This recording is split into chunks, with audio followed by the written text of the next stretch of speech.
So last ভিডিওতে আমরা schema নিয়ে আলোচনা করেছি। এই স্কিমাটা আসলে ওর্থলেস। এই স্কিমাটার শুধু একটাই কাজ, আমার অবজেক্টের শেপটা কেমন হবে সেই শেপটা বলে দেওয়া, নাথিং এলস। এছাড়া এর কিন্তু কোনো আর কাজ নাই। এই স্কিমা দিয়ে আমরা কিছুই করতে পারবো না। এই স্কিমাটাকে সঠিকভাবে ব্যবহার করতে চাইলে আমাদেরকে তৈরি করতে হবে একটা মডেল, আর যেই মডেলটাই হচ্ছে আসল টপিকস বা আসল অবজেক্ট, যেই অবজেক্টটা নিয়ে আমরা কাজ করতে পারি। আমরা অ্যাপ.জেএস-এ একটা মডেল তৈরি করেছিলাম, তাই না?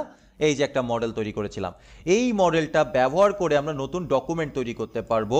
এই মডেলটা ব্যবহার করে আমরা ডেটাবেস থেকে ডাটা কোয়েরি করে আনতে পারবো।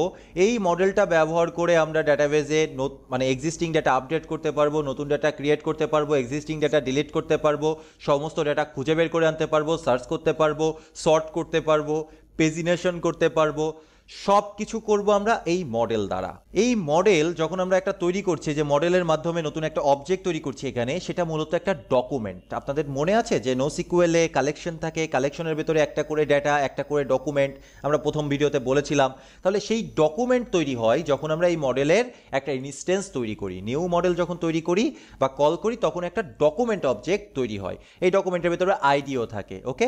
আর এখানে সেভ করার মাধ্যমে সেটা ডেটাবেসে সেভ করছি। সবসময় যে আমাদের সেভ করতে হবে এমন কোনো কথা নেই। আমরা এই মডেলটাকে ব্যবহার করে অনেক কিছু করতে পারি। এই মডেল সম্পর্কে জানতে আপনি mongoose.com-এ গিয়ে ডকুমেন্টেশনে গিয়ে তার মডেলসের ভেতরে যাবেন। এর কাজ কি কি সেটা আপনাকে সুন্দরভাবে বলে দিবে। এই মডেলের সাথে আবার এই যে চেঞ্জ স্ট্রিমস নামে একটা ফাংশন বা মেথড ইউজ করা যায়, সেটা ব্যবহার করলে অ্যাকচুয়ালি আমার মডেলে কি কি চেঞ্জ আসছে, কোনো কিছু আপডেট হচ্ছে কিনা সেটা আমরা কনসোলে দেখতে পাই।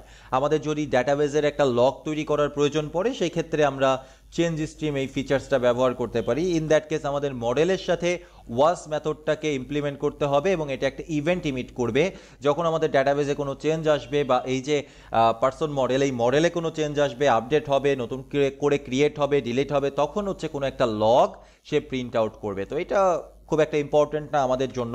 লার্জ অ্যাপ্লিকেশনের জন্য এটা ইম্পর্টেন্ট। আপনি যদি আপনার অ্যাপ্লিকেশনটাকে ফিচার রিচ করতে চান, সেই ক্ষেত্রে এটা ইম্পর্টেন্ট, বাট আমাদের জন্য এটা ইম্পর্টেন্ট না। আমাদের জন্য যেটা ইম্পর্টেন্ট সেটা হচ্ছে যে এই কন্ট্যাক্ট স্কিমাটা ব্যবহার করে একটা ব্যবহারযোগ্য মডেল তৈরি করা, যেটা আমরা পরবর্তী ভিডিও থেকে হাতে কলমে কাজ করতে পারি। যেই মডেলটা ব্যবহার করে আমরা নতুন ডেটা ক্রিয়েট করতে পারি এবং এক্সিস্টিং ডেটা আপডেট বা কোয়েরি করতে পারি। এই জন্য আমাদের মঙ্গুস থেকে আরেকটা জিনিস বের করে নিয়ে আসতে হবে, সেটা হচ্ছে মডেল। এই মডেল মূলত একটা ফাংশন, ওকে। অ্যাকচুয়ালি মেথড যেহেতু মঙ্গুসের সাথে থাকে, সেহেতু এটা একটা মেথড। এই মেথডটাকে আমরা ডিস্ট্রাকচার করে নিলাম এবং এই মেথডটা আমরা এখন ব্যবহার করব, ব্যবহার করে মডেলটা তৈরি করব।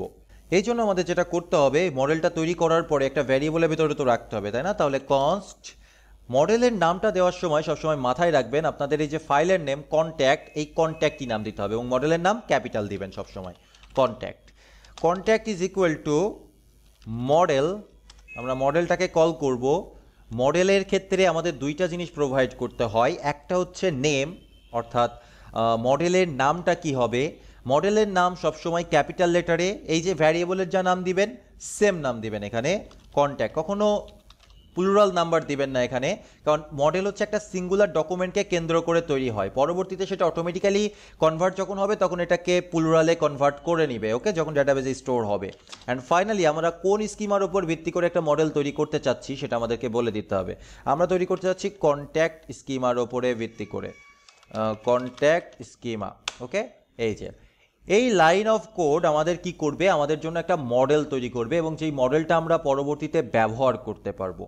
পরবর্তীতে যদি আমরা ব্যবহার করতে চাই তাহলে আমাদের অবশ্যই এক্সপোর্ট করতে হবে। সো আমরা মডিউল ডট এক্সপোর্টসের মাধ্যমে আমাদের মডেলটাকে এক্সপোর্ট করে দিই। এইবার রিয়েল ওয়ার্ল্ডের কাছে এই কন্ট্যাক্ট মডেলটা available data create, delete, update এবং কোয়েরি করার জন্য, যেটা আমরা পরবর্তী ভিডিও থেকে দেখব।